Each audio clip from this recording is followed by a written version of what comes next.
Shalom, Bapak Ibu dan saudara-saudariku sekalian. Apa kabar bagi kita semuanya?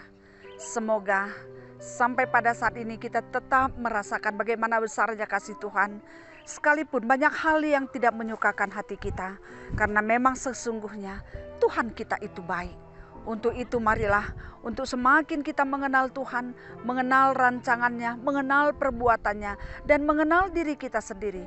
Dan kita akan mampu membawakan diri kita, memakaikan setiap waktu yang Tuhan berikan kepada kita dengan baik. Mari kita mendengarkan firman-Nya dan kita akan menaikkan doa syafaat kita. Untuk itu mari kita mohon kekuatan, kiranya Roh Kudus yang mengajari kita. Kita berdoa.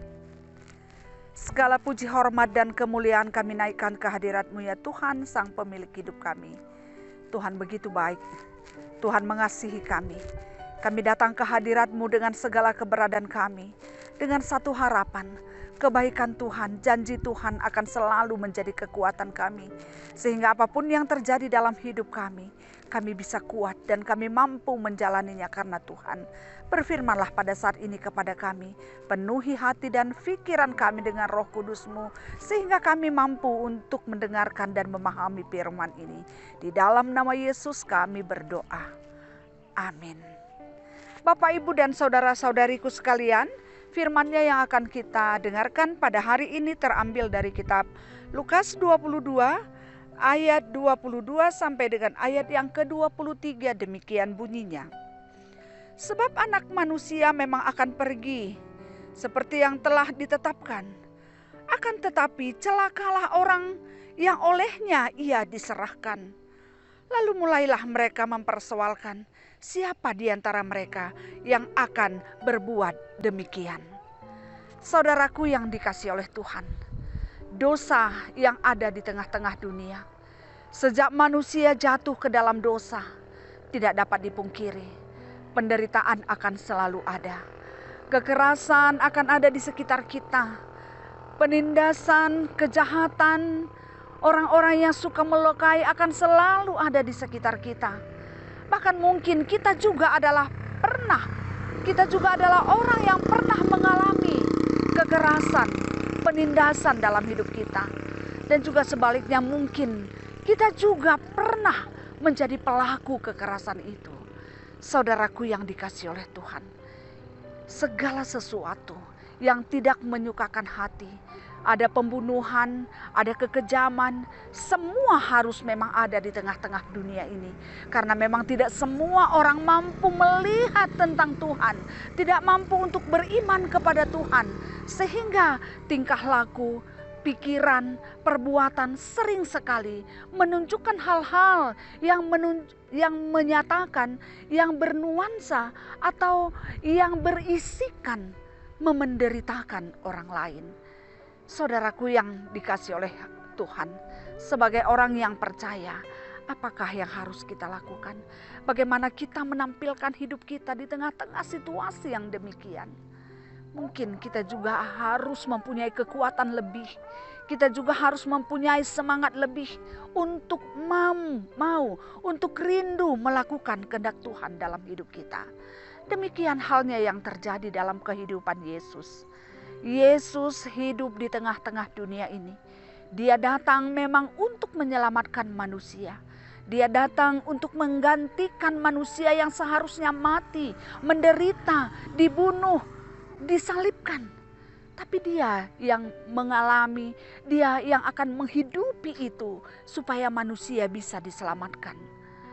Nah, sebenarnya dan sesungguhnya dia memang harus mengalami penderitaan. Dan dia juga harus meninggalkan dunia ini dalam situasi yang tidak normal. Tidak banyak orang yang mengalami hal yang seperti dia. Bahkan mungkin yang persis seperti dia menderitanya tidak ada.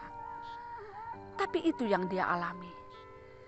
Ketika dia mengadakan perjamuan malam bersama dengan murid-muridnya, Yesus katakan bahwa anak manusia memang akan pergi seperti yang telah ditetapkan oleh Tuhan. Tapi celakalah orang yang olehnya ia diserahkan. Apa makna kata ini? Apa makna firman ini? Apa makna kalimat ini? Sungguh memang Yesus harus mati. Sungguh memang Yesus harus diserahkan ke dalam tangan orang berdosa. Sungguh memang Yesus harus disalibkan demi kita. Tapi apa kata Yesus? Celakalah orang yang karenanya Anak Manusia itu harus diserahkan. Saudaraku yang dikasihi oleh Tuhan, firman ini memberi pesan kepada kita.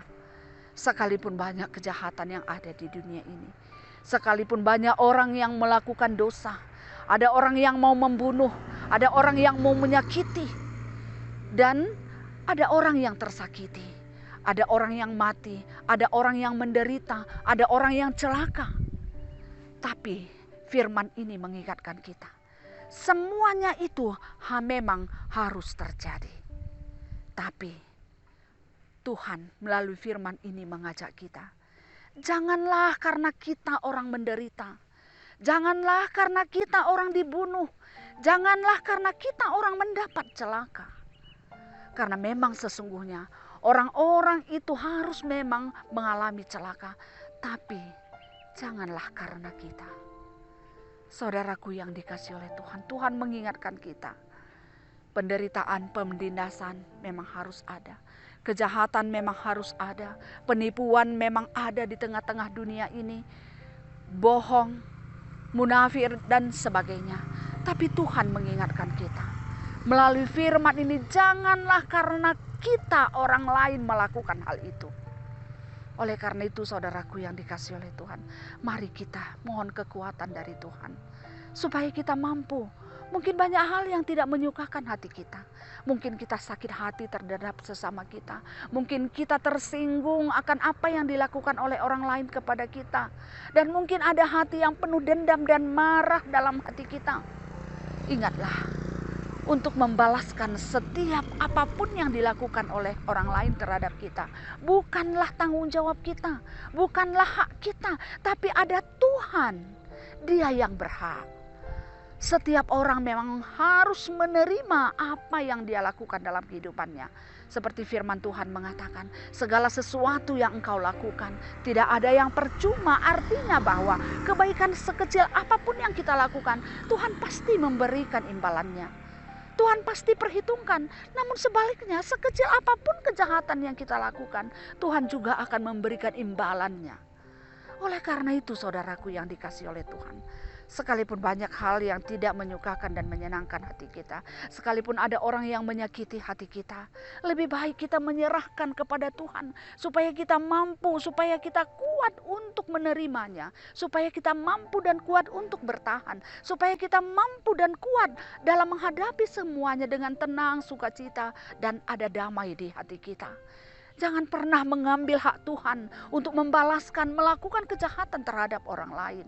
Karena firman ini mengatakan, celakalah yang oleh karena dia anak manusia itu harus mati. Oleh karena itu saudaraku yang dikasihi oleh Tuhan, biarkanlah, serahkanlah segalanya kepada Tuhan.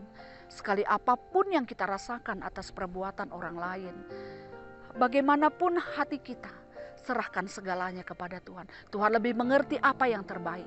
Yang penting bagi kita adalah mohon kekuatan supaya Tuhan menguatkan kita. Oleh karena itu jauhkan dendam, jauhkan amarah. Tapi biarlah Roh Kudus senantiasa mengajari kita dan kita mendengarkan suara Tuhan untuk apa yang harus kita lakukan, apa yang harus kita perbuat, apa yang harus kita rencanakan dalam hidup kita. Satu yang harus kita ingat adalah memuliakan Tuhan. Biarlah setiap tubuh kita, setiap pikiran kita, perkataan kita dan perbuatan kita hanya untuk kemuliaan bagi Tuhan. Terpujilah nama Tuhan dalam hidup kita. Biarlah damai sejahtera senantiasa menguasai kita, dan kita akan selalu merindukan melakukan yang terbaik sesuai dengan kehendak Tuhan. Tuhan memberkati firman yang sudah kita dengarkan. Mari kita berdoa. Terima kasih ya Tuhan untuk firman ini. Kami bersyukur Tuhan mengingatkan kami bahwa apa yang harus kami lakukan dalam hidup kami, kami boleh serahkan semuanya ke dalam tangan Tuhan. Tentu di tengah-tengah dunia ini karena dosa, banyak kejahatan, banyak pembunuhan, banyak orang yang saling menyakiti, banyak orang yang saling merugikan satu dengan yang lain. Ada dendam, ada marah, ada sakit hati dan sebagainya. Ada niat untuk mencelakakan orang lain dan sebagainya. Ya Tuhan, firman ini mengingatkan kami bahwa semuanya itu memang harus ada. Dan semuanya memang harus terjadi. Tapi Tuhan mengingatkan kami, jangan biarkan tangan kami kotor, jangan biarkan mulut kami tercemar, jangan biarkan hati kami tercemar untuk melakukan kejahatan, merencanakan kejahatan atas perbuatan orang lain.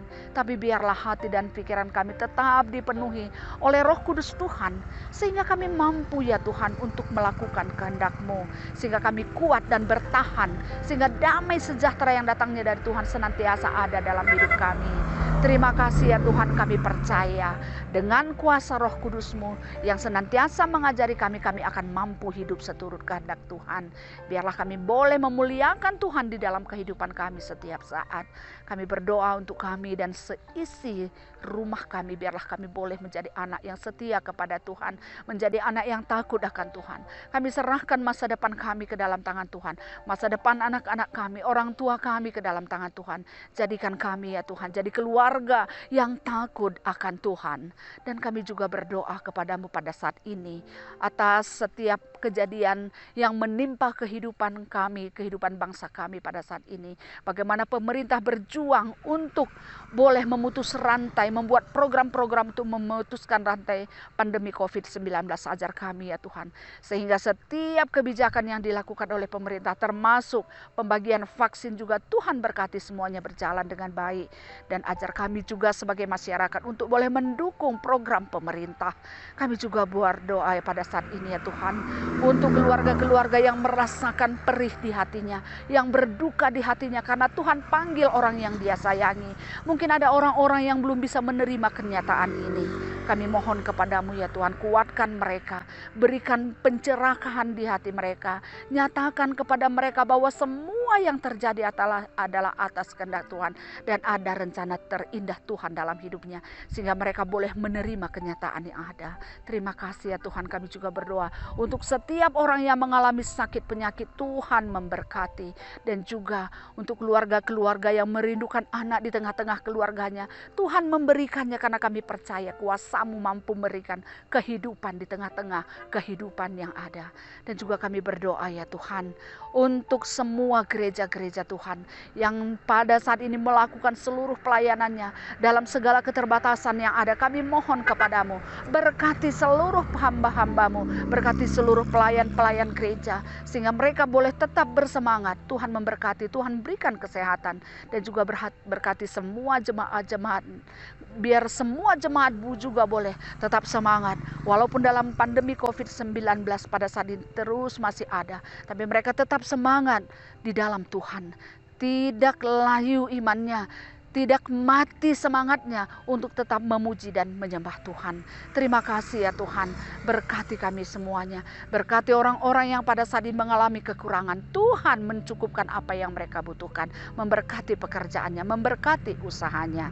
Inilah doa dan harapan kami kepadamu. Dan kami mohon juga ampuni kami akan segala salah dan dosa kami, sehingga kami layak untuk berdoa, layak untuk meminta kepadamu. Karena kami datang di dalam nama Yesus Tuhan dan penolong hidup kami.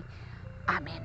Saudaraku yang dikasihi oleh Tuhan, demikianlah firman-Nya yang sudah kita dengarkan. Kiranya damai sejahtera yang datangnya dari Tuhan, yang melampaui segala akal dan pikiran kamu, akan menyertai kamu dari sekarang sampai selama-lamanya. Amin. Salam sehat, tetap semangat. Tuhan beserta kita semuanya. Terima kasih.